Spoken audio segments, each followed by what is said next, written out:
সর্বপ্রথমে সকল দেশবাসীকে নমস্কার। আজকে আমি আমাদের ভারতবর্ষের এমন একজন রাজনীতি করা ব্যক্তি আছে যার নাম হলো রাহুল গান্ধী।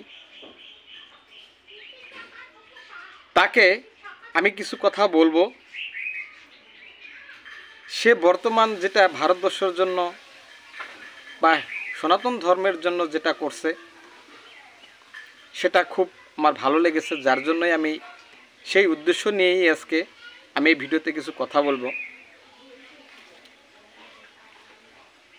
ভারতবর্ষের সকল জনগণে আপনারা জানেন ভারতবর্ষ একটা গণতান্ত্রিক দেশ।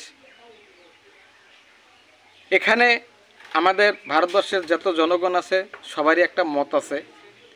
তো সেই ভারতবর্ষের একজন সাধারণ নাগরিক হিসাবে আমি ব্যক্তিগতভাবে যতটুকু বুঝে উঠেছি যে আমাদের আসামের মাননীয় মুখ্যমন্ত্রী হিমন্ত বিশ্ব শর্মা দুদিন আগে একটা নিউজ চ্যানেলে বক্তব্য দিছে যে বিজেপির বেলে ভালো একজন ক্যাম্পেইনার সেটা হলো রাহুল গান্ধী। তো সেটাই আমি দেশবাসীকে আমি জানিয়ে দিতে চাই যে না, সত্য কথা বলতে কি যে রাহুল গান্ধী বর্তমান কংগ্রেস দলের সভাপতি হতে পারে, কিন্তু সে মনে মনে কিন্তু বিজেপিকে ভালো পায় এবং কি প্রাইম মিনিস্টার নরেন্দ্র মোদীর যেটা কার্যকলাপ সেটাকে কিন্তু রাহুল গান্ধী অ্যাকসেপ্ট করেছে এবং রাহুল গান্ধীর খুব ভালো লেগেছে। না হলে রাহুল গান্ধী যেখানে মিল মিটিং করে সেখানে কিন্তু বিজেপির জয় হয়। আর এমন একটা বক্তব্য দেয়, সেই বক্তব্য শুনে ভারতবর্ষের জনগণে কংগ্রেসকে ভোট দেওয়া বাদ দিয়ে বিজেপিকে ভোট দেয়। তাহলে এতে বোঝা যায় কি, দেশবাসীরা আপনারা চিন্তা করে দেখেন তো, যে নিশ্চয় রাহুল গান্ধী কিন্তু বিজেপির একটা স্টার ক্যাম্পেইনার। এটা কিন্তু আমার মুখের কথা না, এটা কিন্তু আসামের মাননীয় মুখ্যমন্ত্রী সেও কিন্তু এই কথাটাই বলেছে। রাহুল গান্ধী বুঝতে পেরেছে যে আমি যতদিন এই পৃথিবীতে বেঁচে থাকবো ততদিন আমি আর ভারতবর্ষের সনাতন ধর্মের মানুষের সাথে এমন কোনো কর্ম করব না যেটা রাহুল গান্ধীর বাবা, রাহুল গান্ধীর দাদা, রাহুল গান্ধীর দিদা যেটা করে গেছে, যতটুকু ভুল করে গেছে, যার জন্যই ভারতবর্ষের সনাতন ধর্মের মানুষের বর্তমানে এই পরিস্থিতি। সেটাকে লক্ষ্য করেই কিন্তু রাহুল গান্ধী চাচ্ছে না যে না আমি কংগ্রেস দলকে আগুয়ে নিয়ে যাই বা ভারতবর্ষে আবার কংগ্রেস সরকার হোক। সেটা মুঠেই কিন্তু রাহুল গান্ধী চাচ্ছে না, সেটা কিন্তু আমি বুঝতে পেরেছি। তো রাহুল গান্ধী যতটুকু বর্তমান বিজেপির হয়ে ক্যাম্পিং করতেছে সেটা আমার খুব ভালো লাগে। আর মাননীয় হিমন্ত বিশ্ব শর্মা যতটুকু বলেছে সেই কথাটাও আমি গুরুত্ব সহকারে শুনেছি এবং হিমন্ত বিশ্ব শর্মা সেই কথাটা 100%ই 100 সত্য কথা বলেছে। আর রাহুল গান্ধী করবে না মানে কেন? রাহুল গান্ধী ভালো করে জানে যে তার বাপদাদা ঠাকুরদাদা একদম দিদা টিদা যারা ভারতবর্ষের প্রাইম মিনিস্টার হয়ে আমাদের সনাতন ধর্মের মানুষকে যেভাবে মানে বাস দিয়ে থিয়ে গেছে, সেই বাসগুলো শুধরানোর মতো তো রাহুল গান্ধীর কাছে ক্যাপাসিটি নাই।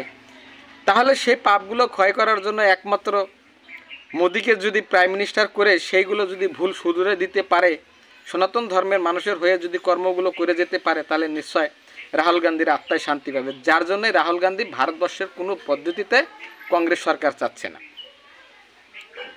রাহুল গান্ধী কিন্তু একজন সনাতন ধর্মের মানুষ, সেও কিন্তু সনাতন ধর্মের জন্য চায় যে না সনাতন ধর্ম ভারতবর্ষে সব মানুষ একটু শক্তিশালী হোক, সনাতন ধর্মকে যাতে ভারতবর্ষে ভালোভাবে একটা প্রতিষ্ঠান হোক, সেটাই কিন্তু রাহুল গান্ধী চাচ্ছে। যার জন্যই রাহুল গান্ধী এইসব কথা বলছে। আরও রাহুল গান্ধী ভারতবর্ষের কোনো পদ্ধতিতে যে কংগ্রেস সরকার আসে না, সের জন্যই সেই ধরনের পদক্ষেপ রাহুল গান্ধী সব মিল মিটিংয়ে এইসব কথা বলেই কংগ্রেস যাতে ধূলিসাৎ হয়ে যায় সেই ধরনেরই ক্যাম্পিং করে রাহুল গান্ধী। দেশবাসীরা আপনারা কিন্তু চিন্তা করে দেখবেন রাহুল গান্ধীর কথা। রাহুল গান্ধীকে খারাপ পাওয়ার কোনো প্রয়োজন নাই। রাহুল গান্ধী যেখানে যাবে সেখানে বিজেপির জয় হবে। সে একটা স্টার ক্যাম্পার, সে বিজেপির একজন স্টার ক্যাম্পিং। সে যেখানে প্রচার করবে সেখানেই বিজেপির জয় হবে। এটা কিন্তু আমার মুখের কথা না, এটা কিন্তু আসামের মাননীয় মুখ্যমন্ত্রী হিমন্ত বিশ্ব শর্মার কথা। ঠিক আছে? আর ভারতের সনাতন ধর্মের মানুষ আপনারা কি চিন্তা চর্চা করছেন সেটা আমি জানি না, কিন্তু আমি ব্যক্তিগতভাবে ভারতবর্ষের একজন সনাতন ধর্মের সাধারণ নাগরিক হিসাবে আমি যতটুকু উপলব্ধি করে পেরেছি যে এই 70 বছর কংগ্রেসের শাসনে যেভাবে আমাদের সনাতন ধর্মকে দাবানো হচ্ছিল, আমাদের সনাতন ধর্মের মানুষের সাথে যেভাবে প্রতারণা করা হয়েছে, সেটা আপনারা কতটুকু উপলব্ধি করতে পেরেছেন সেটা আমি জানি না, কিন্তু আমি ব্যক্তিগতভাবে দেখেছি যে ভারতবর্ষের সনাতন ধর্মের মানুষে একটা সময় কাশ্মীর মাংস খেত। ভারতবর্ষের সনাতন ধর্মের মানুষের যে কাশ্মীর মাংস খেত, সেই খাওয়ার জন্য কিন্তু কংগ্রেস সরকারে কাসিমকে ফরেস্ট করা দিয়ে হয়েছিল, যাতে ভারতবর্ষের সনাতন ধর্মের মানুষে কাসিম খেতে না পারে। আর ভারতবর্ষের সনাতন ধর্মের মানুষের যে আমার গরুকে যে পূজা করি, সেই গরু দেবতাকে বা গরু মাতাকে কেটে খাওয়ার জন্য কিন্তু এই কংগ্রেস সরকারের লাইসেন্স দিয়েছিল। তাহলে দেখেন তো কংগ্রেস সরকারে আমাদের সাথে কি ধরনের প্রতারণা করেছিল সনাতন ধর্মের মানুষের সাথে, সেটা আপনারা চিন্তা চর্চা করে দেখেছেন? চিন্তা চর্চা করে দেখবেন তো। আর এই ভারতবর্ষে কংগ্রেস সরকারের যেভাবে আমাদের সনাতন ধর্মের মানুষকে ঠকিয়ে গেছে সেটা নিশ্চয় আপনাদের জানার বাকি নেই। যখন এই ভারত অখণ্ড ভারত ছিল, আফগানিস্তান, পাকিস্তান, বাংলাদেশ এসব মিলে যখন অখণ্ড ভারত ছিল, তখন কিন্তু এই দেশটা কিন্তু বিভাজন করা হয়েছিল ধর্মের ভিত্তিতে, সেটা কিন্তু আমরা ভারতবর্ষের লোকেরা জানি।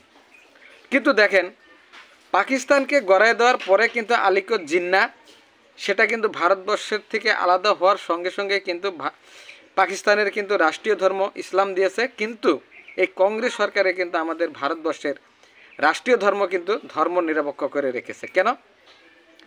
ভারতবর্ষের অঙ্গ বিভাজন করে তারা যদি ইসলাম রাষ্ট্র বানাইতে পারে, তাহলে 100 কোটি হিন্দু মানুষে ভারতবর্ষে বসবাস করে, সেই দেশের যে সনাতন ধর্মের মানুষ যে বসবাস করে, সেই দেশের যে সনাতন ধর্ম রাষ্ট্রীয় ধর্ম হবে না, সেটা কিভাবে হতে পারে? এটা কংগ্রেস সরকারে কি কাজ করে গেছে? এটা কি আমরা সনাতন ধর্মের মানুষের চিন্তা চর্চা করে দেখেছি? মোটেই কিন্তু চিন্তা করে দেখে নেই।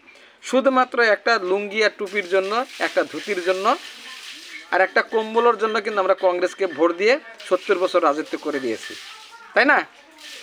তো এখনও সনাতন ধর্মের মানুষ জেগে উঠতে লাগে। আগন্ত দিনে যেটা লোকসভা আসবে, আমি বিজেপির কিন্তু এজেন্ডা নয়, বা আমি বিজেপির কিন্তু কোনো কর্মীও নয়, আমি কিন্তু একজন ভারতবর্ষের সাধারণ নাগরিক। আমি চাই যে আগন্ত 29 সনে যেটা বিজেপির এমপি ইলেকশন হবে, সেখানে মোদিকে 400 সিট দেওয়ার জন্য সারা ভারতবর্ষের সনাতন ধর্মের মানুষের যাতে গ্রহণ করে।